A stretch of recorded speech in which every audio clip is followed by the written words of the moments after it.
Welcome, investigator. Evil is on the rise. Crime is escalating.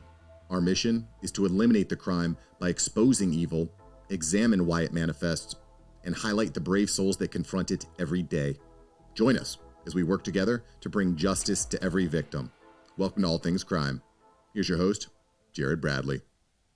So I'm going to throw a couple things at. First of all, I agree with you 1,000%, and to look at the history now, because we can go back, 30 years ago when Giuliani first took over and see what he had changed, right? It, again, comes down to political will. And today, there is not the will. That same, what Giuliani had done spread across the country. Other cities started picking up on it and did the same thing. And it was a tremendous lowering of crime nationwide, you know?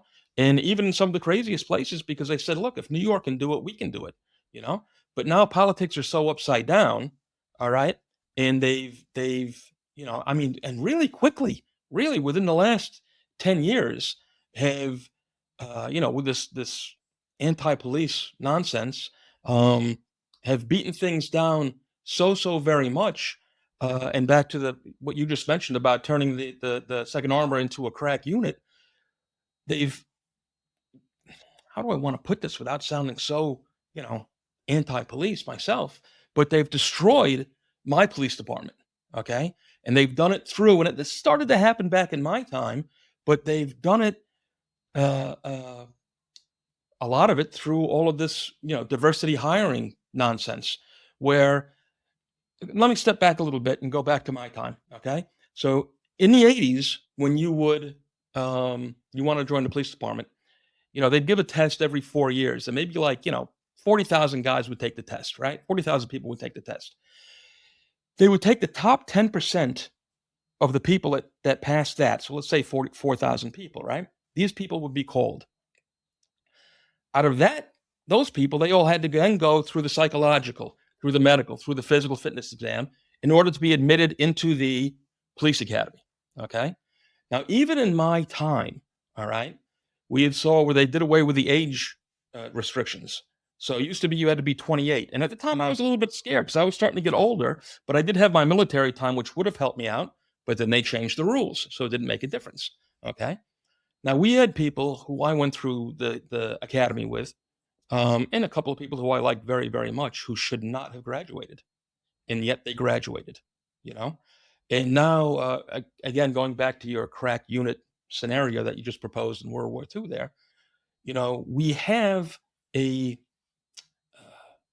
much less desirable people through lowering the standards. You have a lower standard of police officer who's being hired, who's being asked to do the job.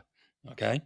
That combined with a mass exodus of police officers and detectives, senior personnel, because of the beating that you're taking by the political will of the cities involved. Okay. It's a great experience drain and brain drain on the police departments.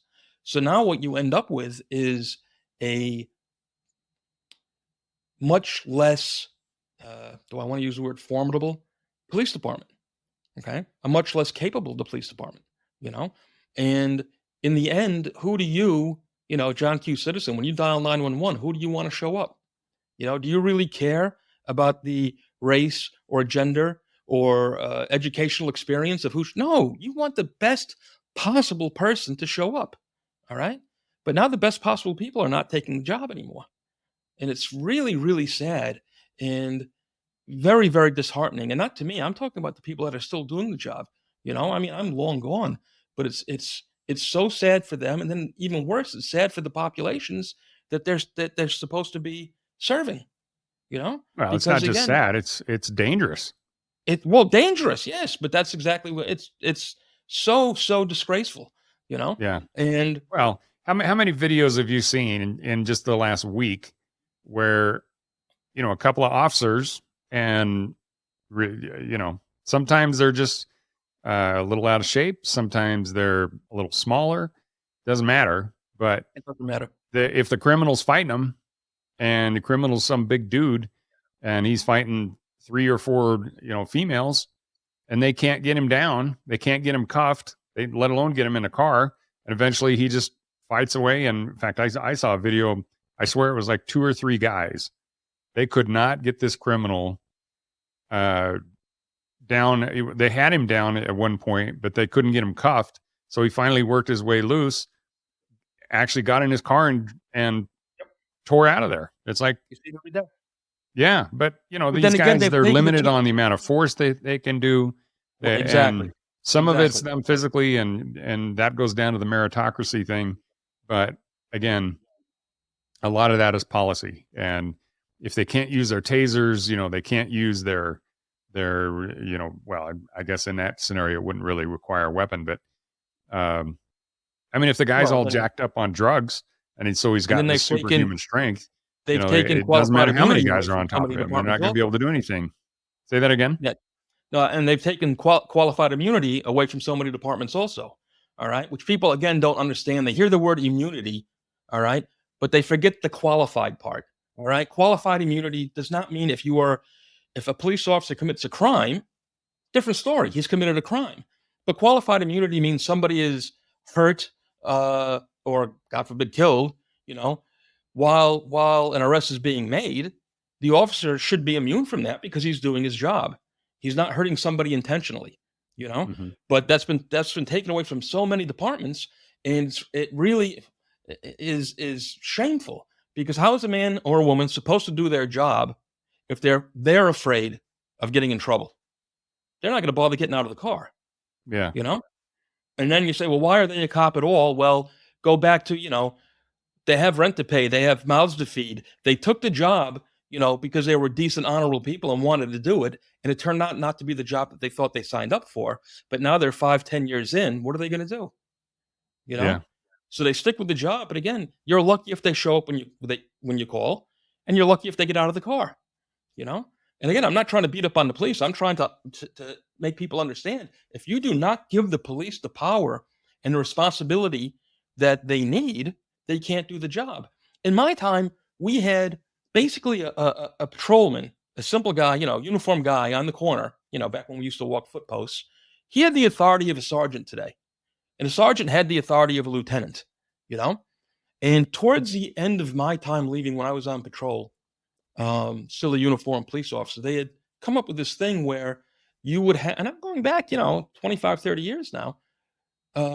If you made an arrest, you would have to call a boss a sergeant to come and verify the arrest, which was a silly thing, again, invented by politicians because, well, you're not going to unarrest the guy. The guy's under arrest, but they wanted a supervisor to sign off on every step of the procedure, you see? And, the supervisors didn't take it seriously either. The whole thing was a joke.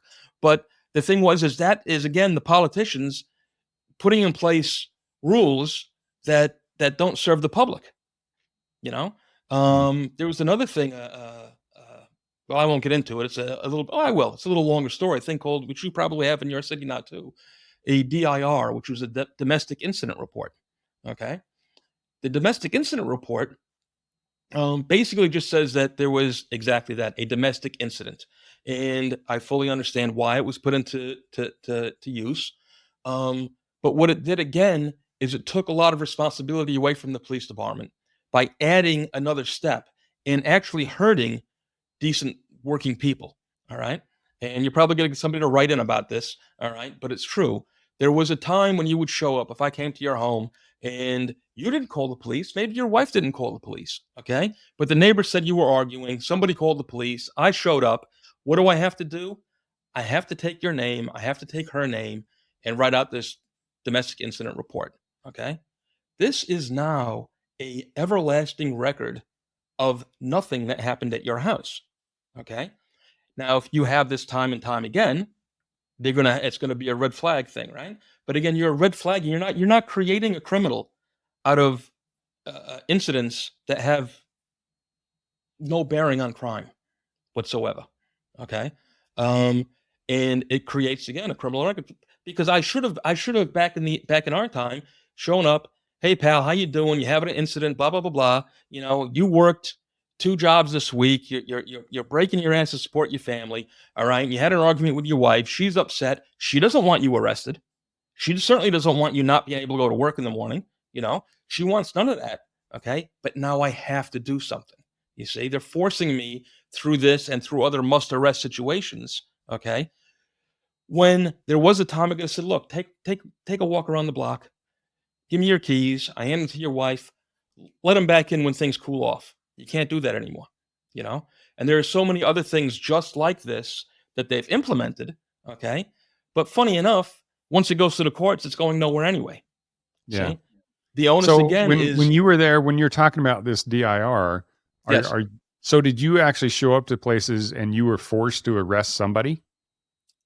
They came up with must arrest situations, sure.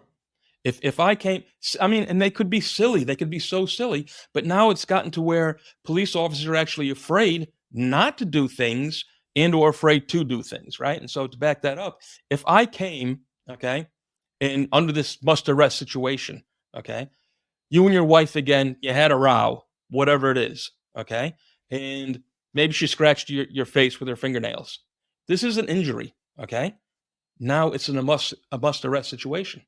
And you're saying, no, no, please, it was an accident. We had an argument. It's not a big deal. You're an adult. She's an adult. I'm supposed to be an adult. All right. But now I got to put the handcuffs on her. I Did you have ever to put the actually handcuffs have on to her. do that? Yes, sir. Hmm. Yep.